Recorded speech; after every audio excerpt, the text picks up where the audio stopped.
Ryan Diehl has been resolving to resolve. Since 2014, Ryan has embraced, or he has gone overboard, depending on your perspective, with his New Year's resolutions. Each year he creates 10 and throws in an extra one just for fun. Tonight he shares the wins and losses he's had, the insight he has gained, and how the New Year's resolutions have ultimately changed his life for the better.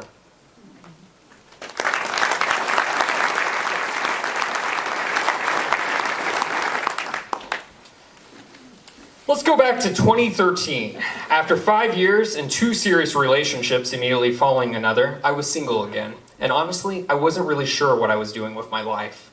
Sure, I could smile and fake it, but truthfully, I was driftwood, floating with really no direction. But then, that direction began to form, thanks to a chance conversation with a former student at the Metro. She had liked my new Recipe Sunday thing I had started after my last breakup, and encouraged me to start a blog. Between her suggestions and my mother going on about the blog she read, I thought, sure, why not? This could be fun. However, I needed something as a catch. Just posting the new recipe I tried each Sunday wasn't enough. So there, alone, on New Year's Eve, I sipped away on sparkling apple cider, my go-to celebration drink ever since my days of living in Australia, and decided to go after some New Year's resolutions. 1 or 2 seemed too few, so I went with 10 and an extra credit one for the fun of it, because why not? Inspired by Viktor Frankl's Man's Search for Meaning, that next day, as my first blog entry, a letter appeared from 2022, in which my 40-year-old self painted a picture of my future, one that I really would love to have, and gave my current self the first set of resolutions as directions to get there. And then, the next day, everywhere I looked, it was blasted. New Year's resolutions tend to fail around 92% of the time. Some optimistic ones said 88%. Most common reasons: too many resolutions, too big of changes, a lack of real motivation. This piece of driftwood may have been in trouble. But let's back up for a quick history lesson.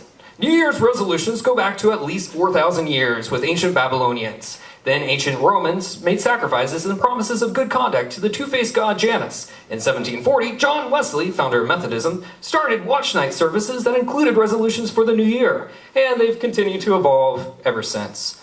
So on to my first resolution. Listen to John Donne and stop being an island.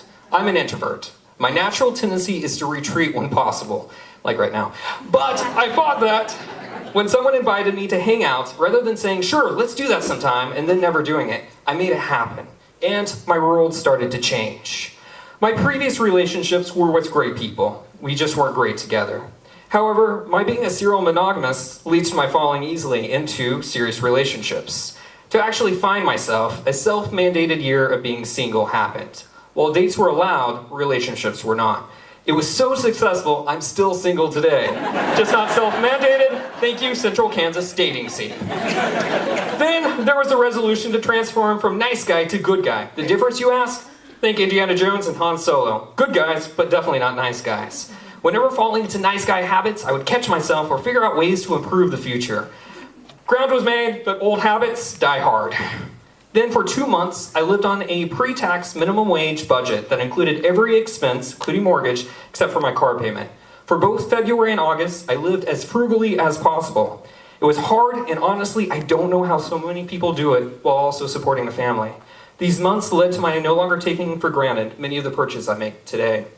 The hardest resolution to keep was simply washing all of my dishes and putting away all my laundry before going to bed every night. It sounds simple, but for me, it's hard to break the habit of building a mountain of clean clothes on my spare bed, unless I have guests coming. Much easier was another resolution of learning how to play the violin, including the song Moon River. Then there was the novel. Since 2002, I had talked about it, writing a little here and there. It was way past time to put all the ideas on paper and finally complete a first draft. So whenever I could, I wrote away. And then one Friday night in September, the last words were typed and the resolution accomplished. Fuel for the last breakup was a rowing machine. My ex said it would end up becoming unused clutter in my guest bedroom. I still bought it anyway. To prove my ex wrong, I set out and became a Concept 2's 1 million meter club member, with every meter rowed in the guest bedroom with a slight smile on my face.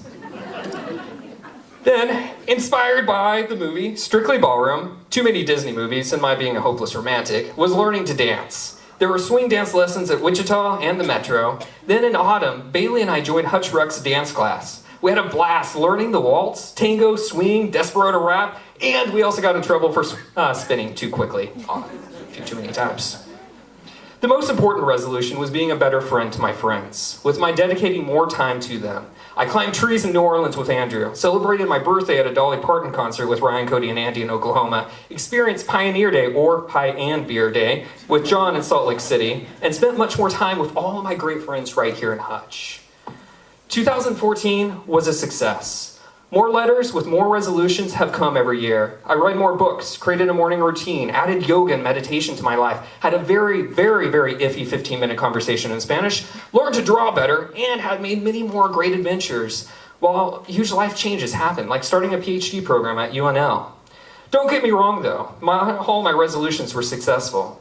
Although close, I've yet to reach the 10% body fat goal, and despite being a resolution for 2 years, never have I managed to domesticate the instant gratification monkey, the little tempter described by the great and wonderful site waitbutwhy.com has talked about, that convinces us to procrastinate. One of my biggest failures, easily, was my resolution to campaign for positive campaigns. There was a site, social media presence, and some traction when I stopped for no good reason. I did work, though, behind the scenes on an actual campaign, doing my best to keep it positive. But my own positive campaign died despite it could have worked and perhaps changed politics for the better. So what are the keys to making sure resolutions are successful? First, make sure they're measurable. Rather than lose weight, go for, I'm going to lose 10 pounds. Start small and build the habits. It's a marathon, not sprint.